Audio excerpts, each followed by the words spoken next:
never seen myself as just one thing, and I made sure no one else could either.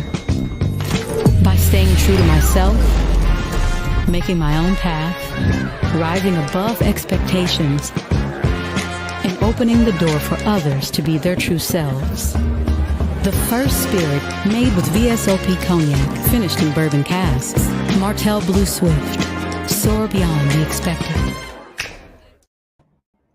Good afternoon, good evening, good night, good morning, depending on where in the world you are joining me from.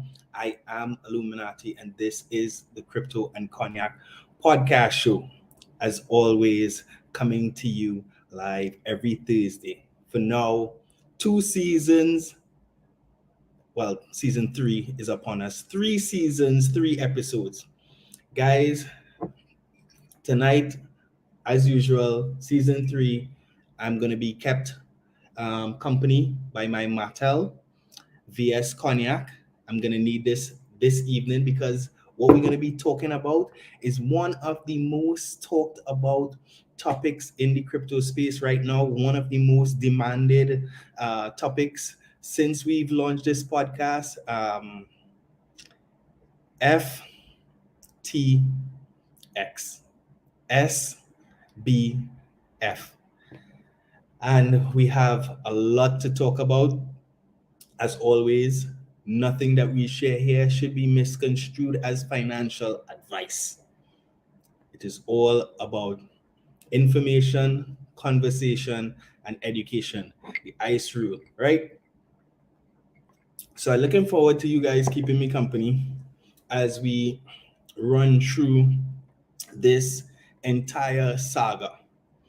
Why I felt it was particularly necessary, in addition to the numerous calls to talk about it, is that we are Crypto Caribbean, and for all intents and purposes, FTX is a Caribbean company.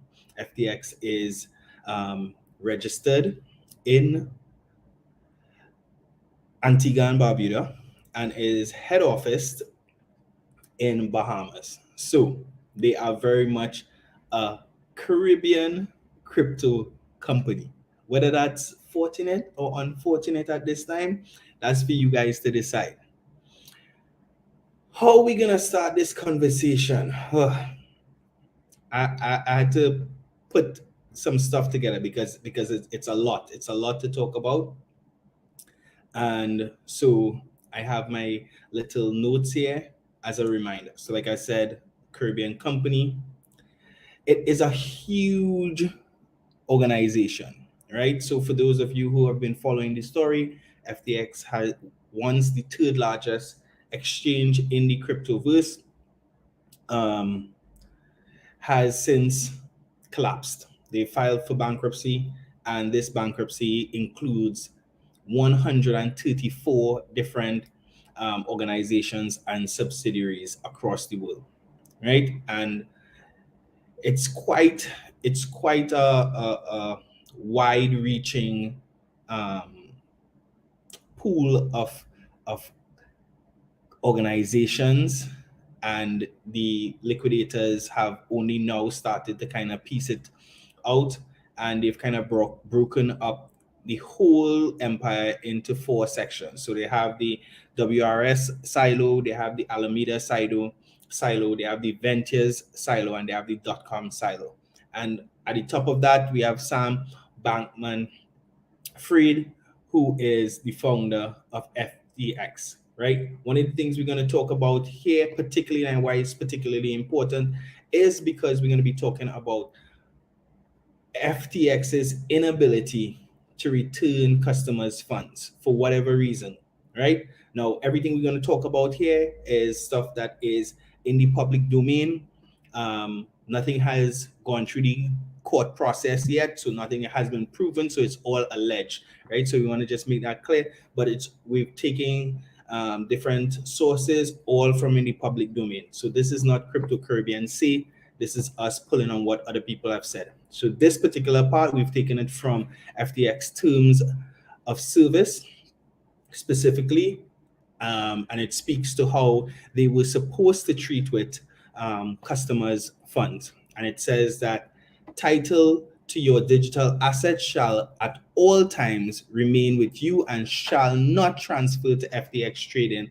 As the owner of the digital assets in your account, you shall bear all risk of loss of such digital assets. FTX trading shall have no liability for fluctuations in the fiat currency value of digital assets held in your account. So what that basically says is that FTX is not supposed to at any time take ownership of your crypto funds, or was not supposed to, right? And that is one of the reasons why they are now finding themselves in hot water, because of their inability, due to a bank run, to repay all depositors' funds. Now, Sam, earlier this year, which has become very ironic, and a lot of people have been, finding humor in this, is that earlier this year when we had the Luna collapse, unfortunately, and we had the Celsius collapse, Sam is quoted as saying that there are some crypto exchanges out there that are all already secretly insolvent. Now, at the point in time when he said this, nobody could have possibly thought that he was referring to his FTX empire, because at the point in time, they were actually, FTX and Alameda were actually stepping in to bail out some of these companies. And it seems like it's all come home to roost. So in addition to this very, very serious situation, we in the crypto space have found some humor in it. And I would say that the memes have been particularly hilarious. Those of you who've been following the story even somewhat, you guys would know that a lot of people have pointed some blame at CZ himself, even though he tried to step in supposedly to bail them out. And this is actually my all-time favorite meme of this particular saga. the fuck around and find out graph, right? So you'll understand, for those of you who haven't been following, you'll understand a little bit more about why there is a particular humor in that. So how did this all seemingly start?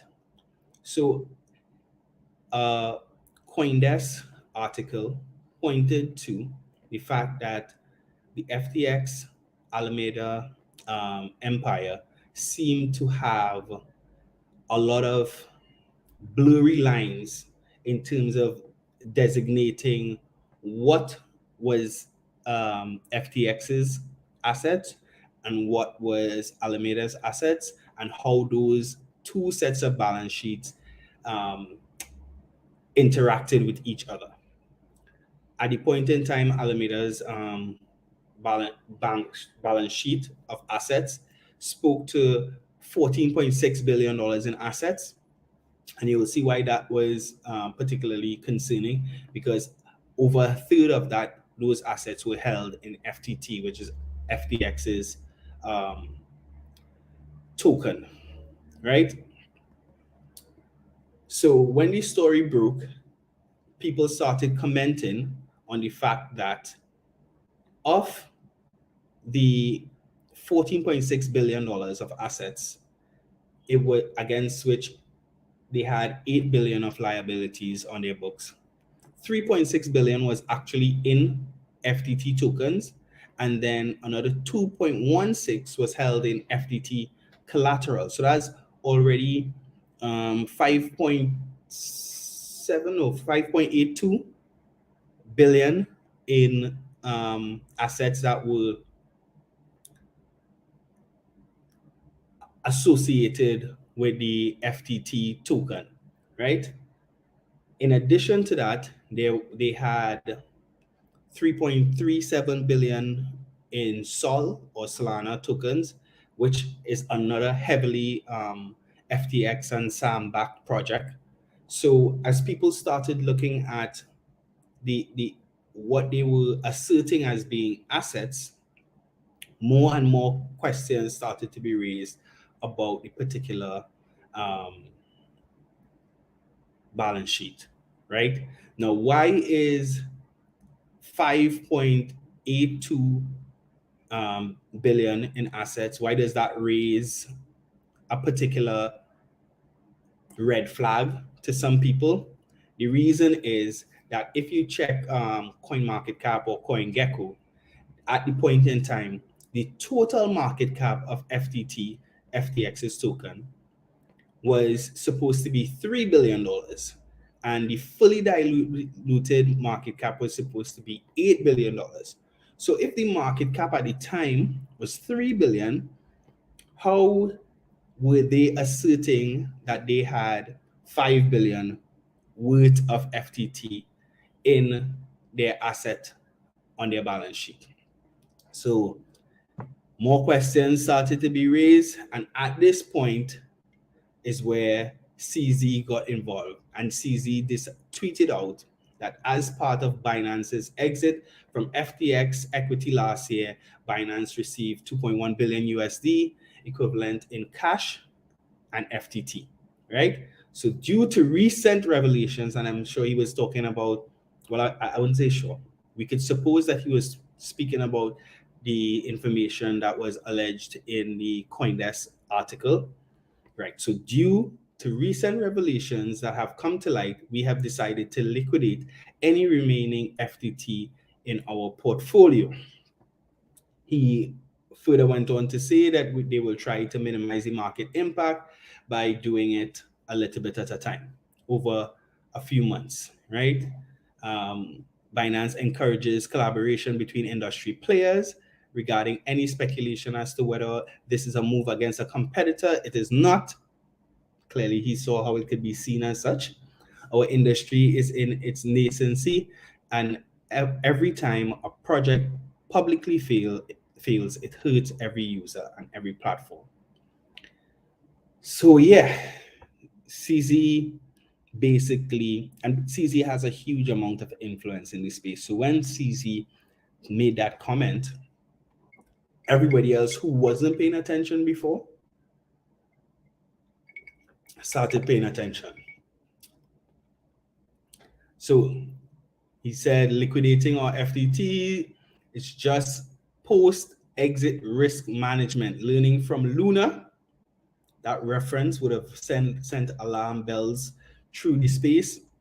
We gave support before, and we won't pretend to make love after a divorce, because apparently, well, not apparently, SBF was making some commentary around the space about Binance. It is reported that SBF Sam may have been lobbying with regulators to undermine Binance.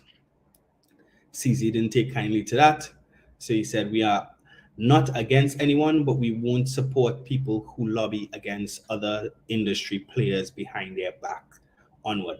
And then Whale Alert would have posted about some FTT being sent from a wallet to Binance, and CZ admitted that that was part of their share of FTT that they were seeking to liquidate. So at this point, people started asking questions like, if CZ and Binance had this locked FTT, how were they now able to sell it? And CZ responded saying that it wasn't locked. It just that they were holding on to it, but they had since decided that, you know what, it's time to get rid of this because things look a little shaky, right? I mean, from a business perspective, we could probably all see how CZ wouldn't want his company to be undermined by any shady dealings happening elsewhere. Now, this is where things kind of started getting exciting and getting even scarier. At this point, Caroline, who at the time was the CEO of Alameda, which is partner to FTX Exchange, their market making partner and their investment arm, she jumped in and said to CZ that Alameda would be willing to buy all their FTT over the counter so as not to impact the price by having it sold in the open market. Now, this sounds like a good idea, right? But people in the space found it was very, very shaky that she would come out so strongly to try to keep Binance from selling their stake. And in the grand scheme of things, yes, it was a big amount, but if Binance wasn't intending to sell it all in a short period of time, then it should not have been as big of an issue. So that raised more and more red flags. And then the snowball started rolling down the hill, right? 5 billion in withdrawals in one day led to FTX experiencing a liquidity crisis that eventually led to them pausing withdrawals on FTX. Then shit continued to hit the fan. It was pretty much abundant that FTX was in trouble. Binance then agreed to enter into a non-binding agreement with FTX to purchase the exchange. When they had a look at the books, they said, nah, bro, we can't touch this. At the point in time, SBF said that with all the challenges that were happening, FTX US would not be affected. I was looking for some better copies of SBF's, of Sam's tweets, but he has since deleted quite a bit of them, right? So all of that is happening in the background. And this is where crypto Twitter starts commenting on what they are seeing and the blame that is being attributed to the fallout, right? So Patrick Hillman, he was saying that Binance did not define SBF's stance on DCCPA. DCCPA is a bill that was being lobbied for in the US Congress to basically undermine DeFi, which SBF apparently was a sponsor of. SBF also debated the merits of FTX's stance in the DCCPA. He started a public word battle with CZ on Twitter. And he basically saying that they didn't write the CoinDesk story. So at this point, people kind of starting to choose sides. Patrick Hillman also saying that a minority stakeholder like Binance slowly selling assets it owns on an open market should not be enough to break an organization.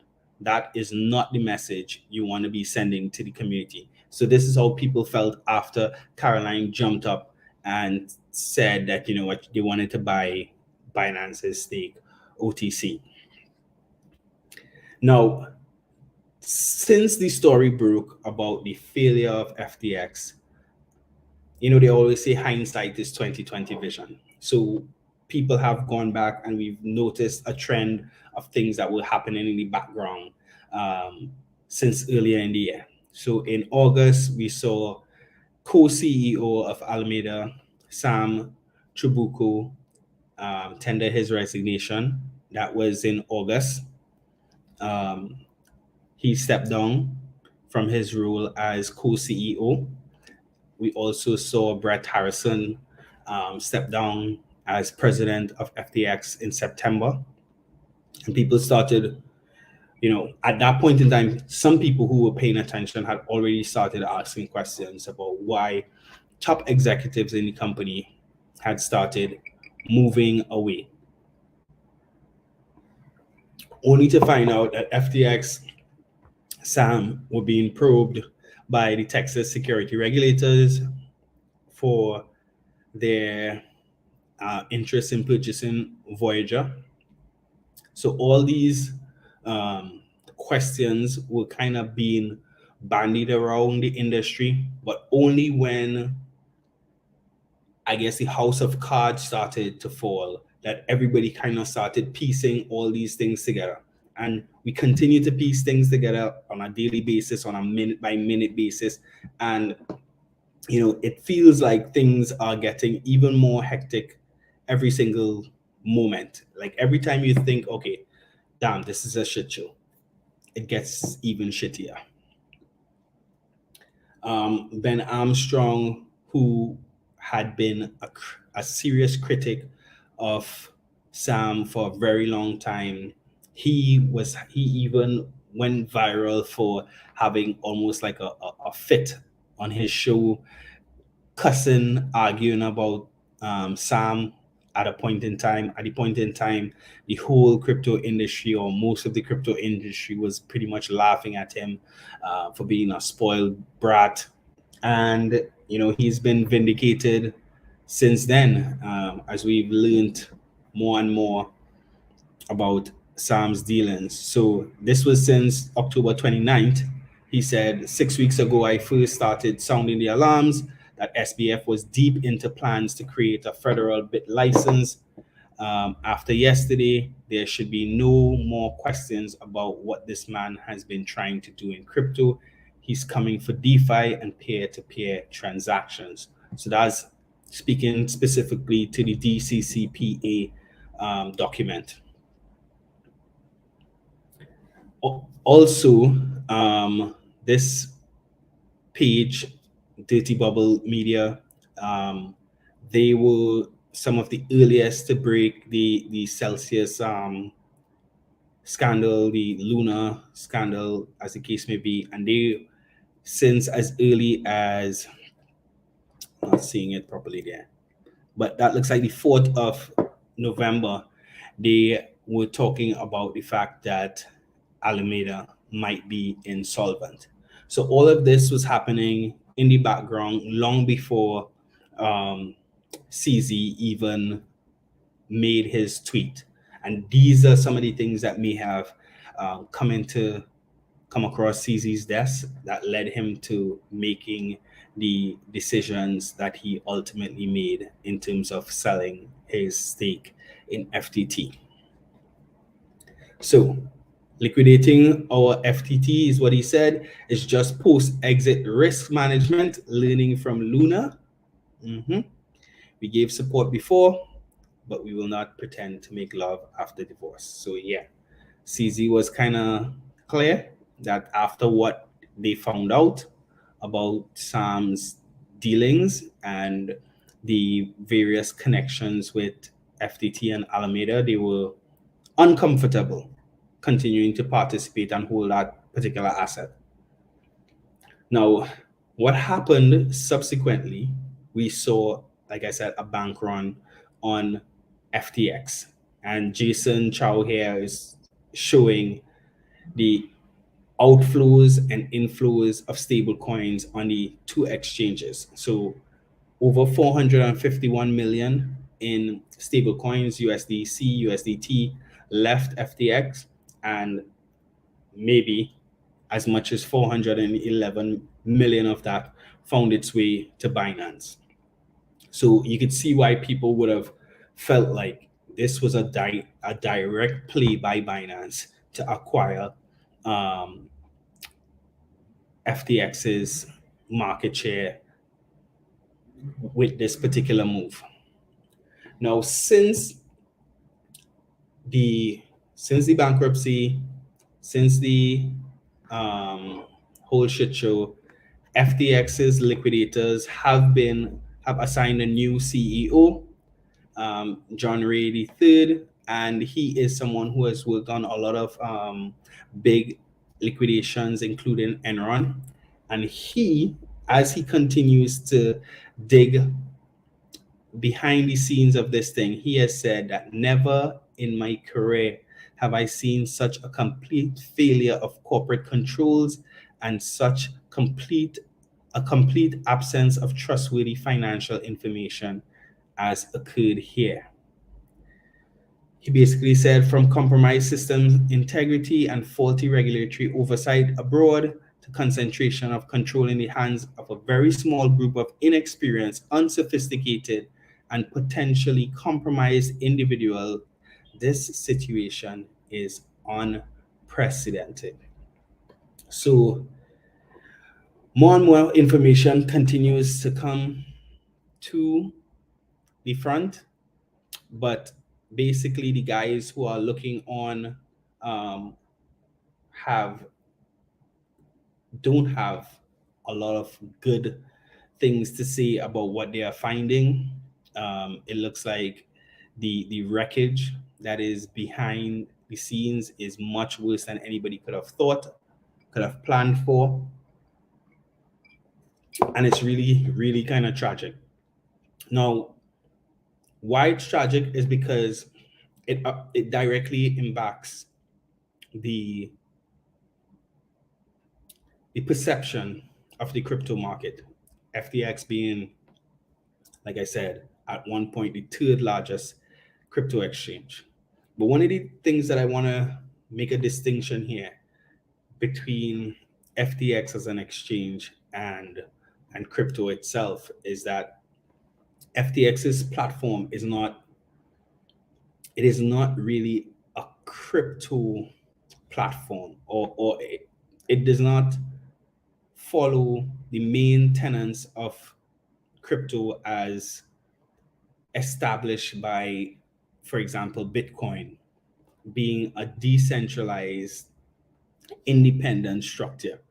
And what we've seen, especially in this year, 2022, is that more and more centralized institutions have shown themselves to be flawed.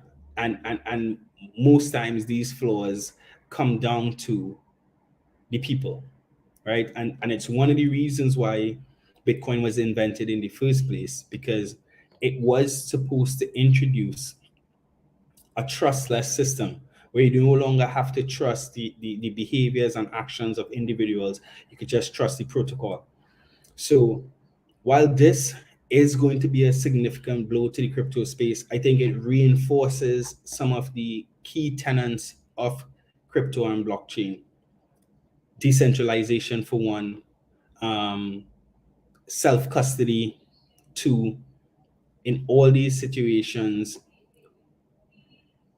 the biggest fallout has been that people gave custody of their crypto, of their funds, to someone who was not trustworthy. So, as we always say in the crypto space, not your keys, not your coins. We understand that centralization is going to play a part, especially as we grow, especially as we seek to get to a point of mass adoption, just because of how early things are. Some of the decentralized protocols just not that user friendly for the average person. Remembering your seed phrase, remembering your private key. It's not something that the average person is able to do or even committed to learning to do. Your grandmom, your mom, your little niece, as the case may be. So those are some of the reasons why we're going to continue to need centralized organizations. But as we say that, where there are centralized institutions operating in this space, I think that's where we're going to have to see some centralized controls come into place. And I think this is going to definitely jumpstart a huge march by regulators towards regulating the industry. Like we established earlier, FTX registered in the Caribbean, headquartered in the Caribbean. So what I would say to Caribbean governments, to Caribbean regulators, is that it's no longer enough to simply sit back and wait for the bigger players to set up regulations, and then for us to then adopt those regulations, or then to tailor those regulations into a way that fits us. Because if our current structures make it attractive for these entities to establish a place in our territories, then we have to be progressive.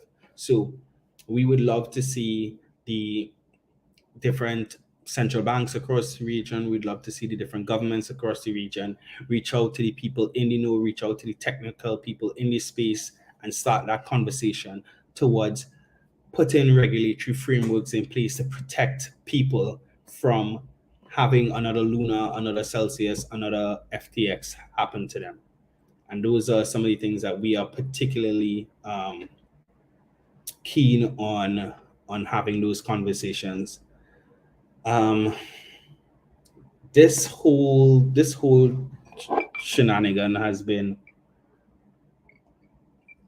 crazy. We continue to see lawsuits, civil lawsuits being filed, SBF, and I don't think anyone from FTX or Alameda has yet been arrested. Sam is in custody, helping the regulator figure out what went wrong, but clearly he's not arrested. He's been very, very active on Twitter, apologizing, and he's been taking interviews.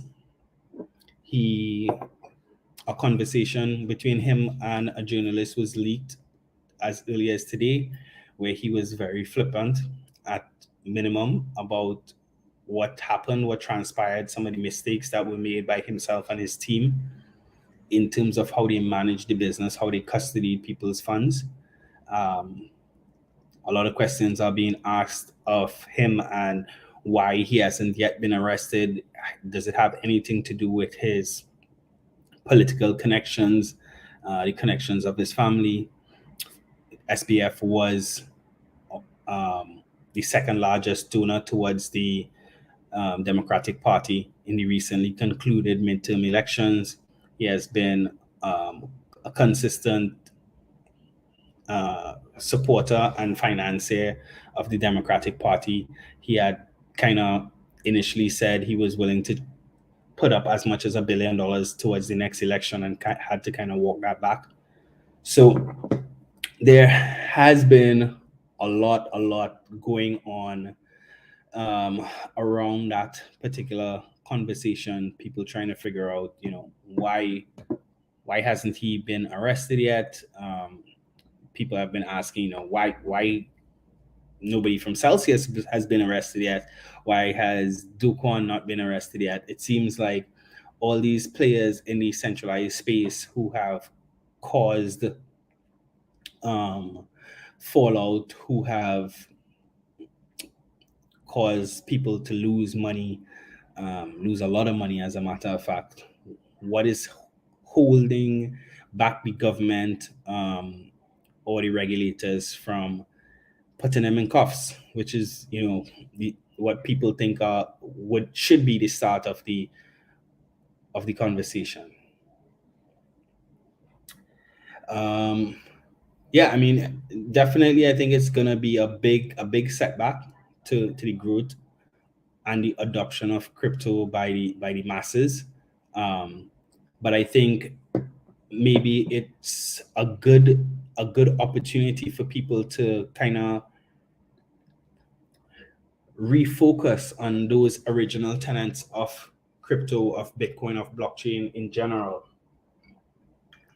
so that we can do it right the first time. You know what I mean? Yes, we're gonna need centralized exchanges or even decentralized exchanges to do trading. Maybe we see a lot of growth in the decentralized exchange space.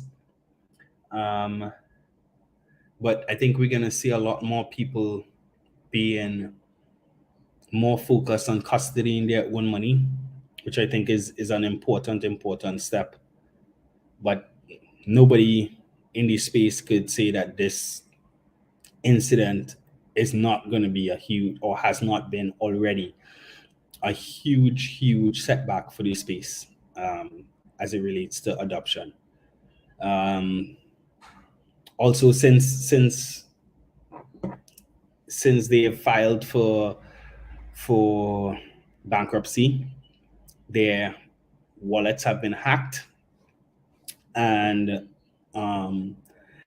there's speculation about who the hacker is. But apparently, one of the blockchain analytics security companies says that they found out who that particular hacker was, because this person just made a shitty amateur mistake. You steal $400 million and don't have enough crypto to send it to where you need it to be, and then you send money from your centralized exchange wallet to the wallet that you're using to steal the money. I mean, it's just like amateur hour out here. These are mistakes that a new person in this space shouldn't make. But I mean, thankfully they did make that mistake, and we're gonna find out who that person is at some point when the investigations are completed and that information is made public. They have not said whether or not it's Sam himself. They've not said whether or not it's somebody from his inner circle. But yeah, I mean, all those things kind of speak to how nascent, how early we are in this particular space. I always tell people, we fairly or unfairly compare the crypto space, which is basically a 14-year-old industry, to the banking industry, which is hundreds and hundreds of years old. Even in its most modern form, we've had major banks go under as recently as 2008, which kind of sparked the creation of Bitcoin in the first place. So, and much bigger organizations than FTX. I'm just trying to remember offhand the name of that bank. Something Mutual. Let me see. Let me just do a quick search there. Yeah, but 300 billion in assets managed, and that went under in 2008. So while we're not making any excuses for what has happened, while we understand the seriousness of what has happened, it just speaks to the fact that this space is still very early, and that's why it's necessary for regulators to step in and protect those who don't know, and for people to be responsible enough and seek out the information to be able to protect themselves, and trust the protocol. Trust the protocols instead of putting your faith in men, women who could be fallible.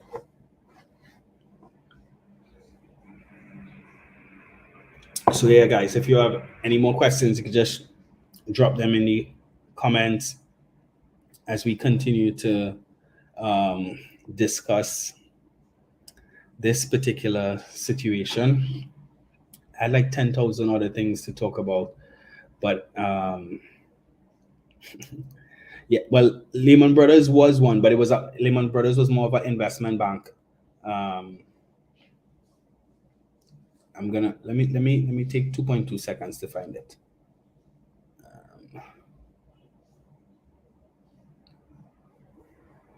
Because I would have been having this conversation up to yesterday. I would have sent it to somebody.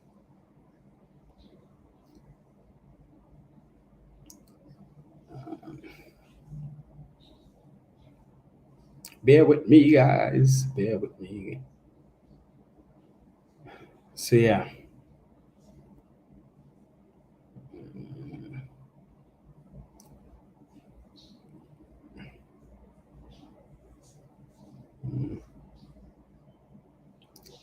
I should just Google it instead of looking through the chat. That would have been the smart thing.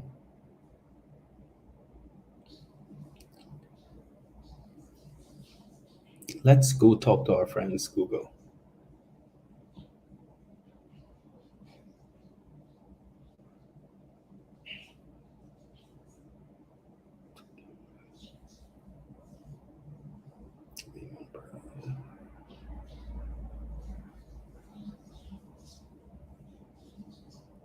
Washington Mutual. Yes.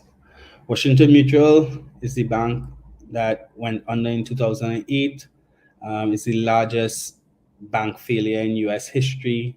They had 43,000 employees, 2,200 branch offices in 15 states with 188 billion in deposits, over 300 billion in assets.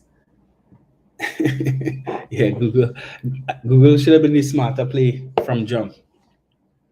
But yeah, I mean, not making excuses again for crypto, but this is not something that is specific to crypto, and is only possible in crypto. Once you give your money over to someone else, I mean, we've seen it happen with Ponzi schemes in Trinidad and Tobago, like the alleged DSS drugs. So a lot of people lost their money there. We saw it in Luna, we saw it with Celsius, we've seen it with Mt. Gox in the crypto space back in the day. Some people still waiting to get their money back from that particular insolvency of that exchange that was supposed to start happening this year, actually. So yeah, so we really, I mean, as the days go on, we're going to see more and more information coming out about how FTX was being run, about where customer funds are. It's really sad. FTX supposedly only can account for a fraction of the customers' funds that they're supposed to have. Something like 700 and something million out of 9 billion that they're supposed to have in custody. So yeah, it's gonna get worse before it gets better. We still have to see how the contagion, how the fallout, how other companies have been affected, who else is invested in FTX. We're seeing a lot of civil lawsuits calling celebrities who participated in ads are being named in it. Some of those celebrities are alleged to have lost significant parts of their fortune in FTX as investments. Tom Brady and his ex-wife, well, soon to be ex-wife, one of those. Shaq has been named. A bunch of other people. Steph Curry has been named in that lawsuit.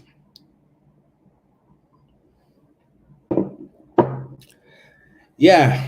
So yeah, Karima, we just touched on that. I mean, we know that we know we have some regulations to happen, and yes, we do know that even regulated industries have scams similar to FTX, but I don't think that is a good enough reason not to have regulations.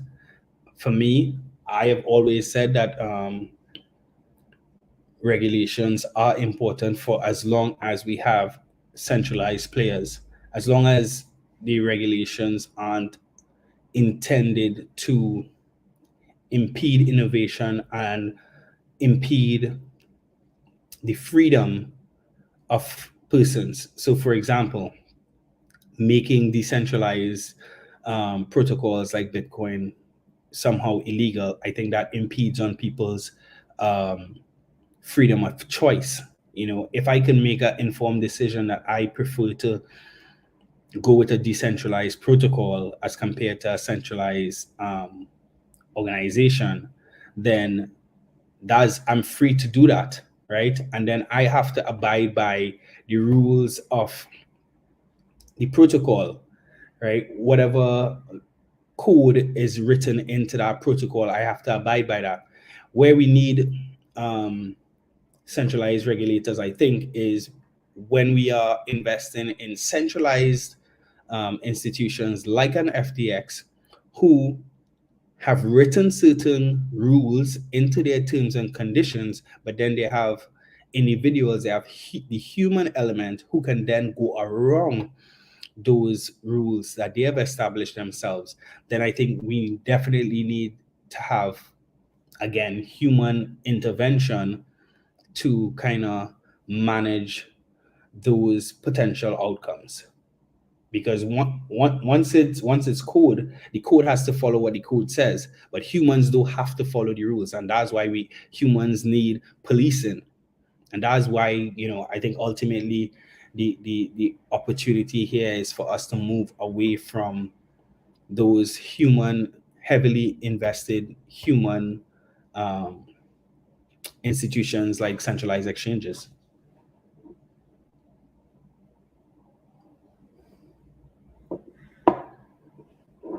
And I don't think regulations necessarily will centralize the space, but it would protect the consumer until the consumer becomes a lot more sophisticated. And I think that is important because we have too many people who are not in the know, who are pretending to be in the know, and are taking other people's money. And that shouldn't be allowed to happen. Yeah. For those in Trinidad and Tobago, there are a few centralized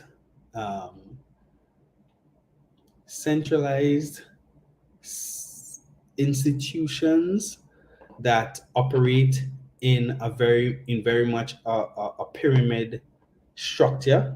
And you guys should know that the government recently made it illegal for those types of setups to operate. So Ponzi schemes, pyramid schemes are now illegal in Trinidad and Tobago with hefty fines, upwards of $10 million plus jail time. So if somebody comes to you and they introduce something to you that requires you to share that opportunity as a means of growing, then you might want to run very far from that opportunity, because you don't want to end up on the wrong side of the law as it relates to that.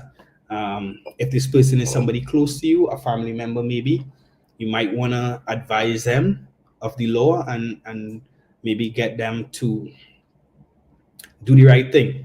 You know what I mean? So that they don't end up foul of the law as well.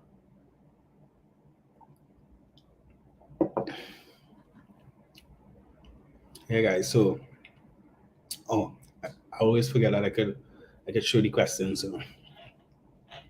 So this was Kareem asking about the regulators. Yeah. Any other questions, guys? Or we could call it a wrap. We're gonna continue to watch the situation. This situation is gonna be unfolding for a while. I think as the liquidators get more and more into the details of the company, they've basically said that they don't trust any of the accounting that was done, that was produced quarterly. So they're basically gonna have to start recalculating everything from the bottom up, trying to figure out what's true, what's not, what the assets look like. And yeah, that process is going to take a little bit of time. If you unfortunately had money on FTX, you might want to pay a closer attention than the rest of us to see what the situation is there in terms of getting your money out. If you have been interested in the crypto space, I would say, continue to learn, continue to ask questions, continue to test it out with, there's no cost to learn. Go on YouTube, search the Crypto Caribbean TV, follow all our episodes, all our podcasts. There are tons of great educators on YouTube, people like Crypto Casey, people like Andreas Antonopoulos. So yeah, I mean, before you go and throw your life savings or even your pocket money into something, make sure that your level of understanding about it is at the stage where you're comfortable. As always, don't invest more than you can afford to lose. Don't be investing your rent money hoping to become a millionaire. Stop chasing these big lotto ticket type wins. You know what I mean? When looking at an investment, whether it's crypto, whether it's stocks, whether it's housing market, understand your risk profile, understand your risk tolerance, understand what your time horizon is for that particular investment, um, understand what your goals are, and understand how much capital you have to expend to execute on those goals. And don't just launch headfirst into things. We're going to be here every week, having these conversations, trying to bring the brightest minds in the space, um, to share with you guys and give you the information. But at the end of the day, everybody has to take some personal responsibility, especially for securing their personal wealth. You know what I mean? So guys, just continue to be safe. um, I don't think crypto is dead or is dying. This is a time for us to really stop and reflect and figure out what we've done wrong thus far in this space and what we could do better, and how we could continue to grow, how we can um, expand while working with regulators to make sure that those of us who are not sophisticated enough are protected. Um, yeah, and we're going to be here, Crypto Caribbean, going to be here to support this, especially for you guys, those of us in the Caribbean. Yeah. So, guys, thank you very much for spending another week with me. As I say, it may not seem so right now, but adoption is inevitable, right? Illuminati out. Be blessed.